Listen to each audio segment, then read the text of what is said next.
हिंद दोस्तों, स्वागत है आपका हमारे YouTube चैनल चिंतन अकेडमी में। मैं आपका टीचर रवि। तो शुरुआत करते हैं क्लास 9 का चैप्टर नंबर 1 सब्जेक्ट सामाजिक विज्ञान नागरिक शास्त्र। ठीक है, अध्याय नंबर 1 लोकतंत्र क्या और लोकतंत्र क्यों। इस चैप्टर हम पढ़ेंगे कि लोकतंत्र क्या होता है और हमें लोकतंत्र की क्या आवश्यकता पड़ सकती है और क्यों आज के समय में डेमोक्रेसी को सबसे ज्यादा अपनाया जाता है। तो स्टार्ट करते हैं हम आज की वीडियो को। तो हमारी पहली स्लाइड पर मूव करते हैं। तो हमारी नेक्स्ट स्लाइड जो है वो है लोकतंत्र का क्या अर्थ है। ठीक है, लोकतंत्र लोकतंत्र का अर्थ है डेमोक्रेसी। डेमोक्रेसी मतलब लोकतंत्र। ठीक है, यूनानी शब्द डेमोक्रेशिया से बना है। जो हमारा लोकतंत्र है वो यूनानी शब्द डेमोक्रेशिया से बना है। ठीक है, और यूनानी में डेमोस का अर्थ होता है लोक तथा क्रेशिया का अर्थ होता है शासन। इस प्रकार डेमोक्रेसी अर्थात लोकतंत्र का अर्थ है लोगों का शासन। ठीक है, तो आप भी बात को समझ चुके हैं कि जो लोकतंत्र होता है उसे क्या कहा जाता है, लोगों द्वारा किया जाने वाला शासन को हम लोकतंत्र कहते हैं। लोकतंत्र के अंदर क्या होता है कि हम अपने में से किसी बंदों को चुनाव के द्वारा चुनते हैं। एक प्रतिनिधि चुनाव होते हैं जिनके द्वारा जो व्यक्ति चुनाव जीतता है वो हमारा शासन बनता है और हमारे लिए क्या करता है, रूल बनाता है। हमारे लिए संविधान में बने हुए निर्माण रूल का निर्माण करता है जिसका हम पालन करके अपना विकास करते हैं। ठीक है, तो आई होप आप ये पॉइंट समझ चुके होंगे। हमारा ये वाला पॉइंट क्लियर हो गया होगा कि लोकतंत्र का अर्थ क्या होता है। डेमोक्रेसी का लोकतंत्र यूनानी शब्द डेमोक्रेसी से बना है। यूनानी में डेमोस का अर्थ होता है लोक तथा क्रेशिया का अर्थ होता है शासन। इस प्रकार डेमोक्रेसी अर्थात लोकतंत्र का अर्थ है लोगों का शासन।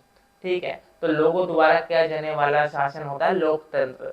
ठीक, अगला पॉइंट हमारा आता है लोकतंत्र दो शब्दों से मिलकर बना है, लोक प्लस तंत्र। ठीक है, लोक का मतलब होता है लोक तथा तंत्र का मतलब होता है शासन। तो हमें बात है लोक का मतलब होता है तंत्र और शासन अर्थात लोगों का शासन, लोगों के लिए लोगों के द्वारा लोगों का शासन लोकतंत्र कहलाता है। इस पॉइंट आपने इस वाली लाइन को ना प्रॉपर याद करें कि लोकतंत्र का शासन क्या होता है, क्योंकि ये कभी कभी एक नंबर की लाइन है, एक नंबर के क्वेश्चन पूछ लिया जाता है कि लोकतंत्र क्या होता है, उसके शासन में हमारा क्या है, लोक द्वारा शासन क्या होता है।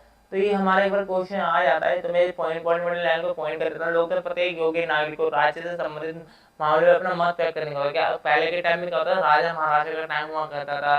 ठीक है, राजतंत्र चलता था। राजतंत्र में क्या होता था कि जो हमारा चुनाव जो हमारे शासक हुआ करते थे वो लोगों द्वारा नहीं चुने जाते थे, वो एक फैमिली के अनुसार काम हुआ करता था। एक फैमिली के अकॉर्डिंग काम चलते थे कि भाई एक फैमिली है, उस फैमिली ने अपना एक पापा थे, दादा थे, दादा पापा बने, पापा का उनका बेटा बनेगा, उनका बेटा, तो वंशानुगत ठीक होती थी, सब लोग शासन करते थे। पर लोकतंत्र जब से आया, लोकतंत्र से क्या हुआ है, राजतंत्र खत्म हो गए, डेमोक्रेसी आई। डेमोक्रेसी में कहते कि यह एक एक आम नागरिक भी एक देश का शासक बन सकता है। एग्जाम्पल के तौर में हम अपने देश के प्रधानमंत्री श्री नरेंद्र मोदी जी को ही देख ले। वो एक नॉर्मल फैमिली से बिलोंग करते थे। ठीक है, और पहले इसी टाइम में चाय बेचने का काम किया करते थे। पर आज ये डेमोक्रेसी की पावर है कि उनके जैसा व्यक्ति एक देश का प्रधानमंत्री बन चुका है और आज अपना तीसरा टर्म पूरा कर रहे हैं। तो हम ये बात जा सकते हैं कि उनका तीसरा टर्म चल रहा है इस टाइम। ठीक है, 2 टर्म वे पूरे कर चुके हैं। तो यही डेमोक्रेसी की पावर होती है कि एक नॉर्मल व्यक्ति भी देश का शासन बन सकता है। दूसरा हमारा आता है कि लोकतंत्र कहता है प्रत्येक आम व्यक्ति को अपना वक्त अपना मत जो होता है वो बताने का भी अधिकार देता है कि एक व्यक्ति अपना मत दे सकता है, लोगों को द्वारा भी कर सकता है कि हमें कैसे कोई काम करना है।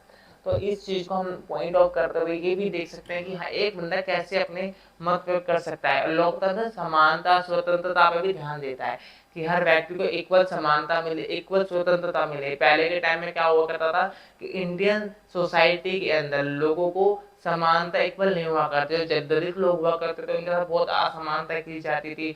उन्हें मंदिरों में जाने का अधिकार नहीं था, पढ़ने का अधिकार नहीं था, काफी चीजों के अधिकार को नहीं थे। पर डेमोक्रेसी आने वाले, लोकतंत्र आने वाले सबको हमने प्रॉपर अधिकार दिया, जो एक बहुत बड़ी बात है। एक तरह इक्वालिटी है। स्वतंत्रता मतलब हर व्यक्ति को स्वतंत्रता है, चाहे वो लड़की हो, चाहे वो लड़का हो, चाहे वो कोई भी हो, सबको बराबर की फ्रीडम मिली हुई है, बराबर की इक्वालिटी मिली हुई है। तो यही एक डेमोक्रेसी की बहुत बड़ी बात होती है जो हम जानते हैं। इस मुद्दे के बीच में ठीक है ना, नॉर्मली हमारा आता है कि हम क्या कहते हैं, लोकतंत्र में समाज के अंदर कोई किसी प्रकार का भेदभाव नहीं किया जाता, चाहे वो धर्म के आधार पे हो, चाहे वो वंश के आधार पे हो, चाहे वो जाति के आधार पे, संप्रदाय के आधार पे हो। तो हम बात कह सकते हैं कि जो डेमोक्रेसी होती है वो किसी प्रकार का भेदभाव नहीं करती। चाहे वो तुम्हारा वो धर्म के आधार पर भेदभाव नहीं करती, वो वर्ग के आधार पर भेदभाव नहीं करती, वो वंश के आधार पर भेदभाव नहीं करती, ठीक है ना, वो जन्म के आधार पर नहीं करती, वो संप्रदाय के आधार पर नहीं करती, किसी भी भेदभाव के बिना समाज में अधिकारों सुविधाओं का उपयोग करते हैं। तो इस बात को हम मान सकते हैं कि आपके दोनों पॉइंट क्लियर हुए होंगे। ठीक है, एक बार स्लाइड को रोक के इनको पढ़ लेना, प्रॉपर रीड कर लेना, क्योंकि अगर हम क्लास को साथ साथ चलते हैं तो प्लीज अगर मैं एक बार पॉज करके चल रही है, आप एक बार रीड कर लीजिएगा। ठीक है,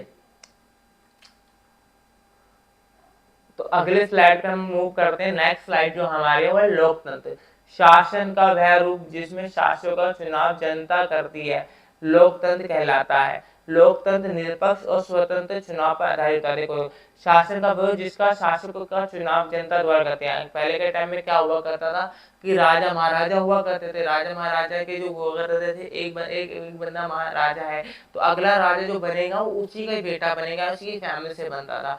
पर आज क्या है कि अब क्या होता है कि लोग डेमोक्रेसी में कि जो शासक होते हैं हमारे, जो हमारे पर राज करते हैं, जो हमारे पर शासन करते हैं, वो जनता दोबारा चुने जाते हैं, जनता ही उन्हें चुनती है, जनता उन्हें इलेक्ट करती है और फिर जाकर वो हमारे शासन बनाते हैं। यही डेमोक्रेसी होगा। आज हमारे जो नरेंद्र मोदी जी हैं उन्हें आप जान सकते हो, वो कोई फैमिली से नहीं आती, उनकी फैमिली में कोई पहले कोई प्रधानमंत्री था, फिर उसके बाद में चल रहा है, वो क्या है, जनता दोबारा चुनेगी और फिर यहाँ पे आए।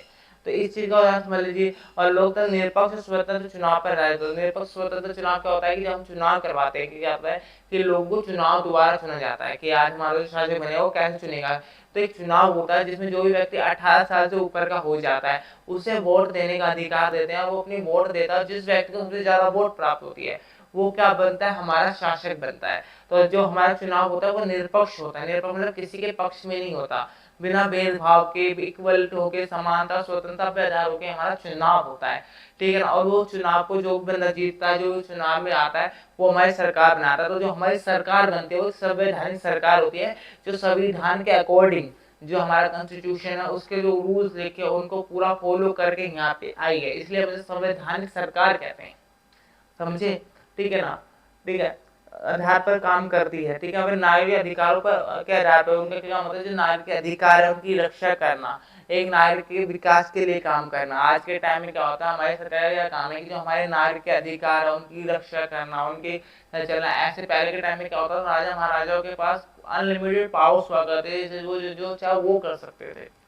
ठीक है, तो अगला पॉइंट हमारा स्टार्ट करते हैं। ये हो सके, हम आशा करते हैं आपको ये पॉइंट समझ आएगा हो। ठीक है ना, एक बार रीड कर लीजिएगा, अगर कोई बच्चा हो तो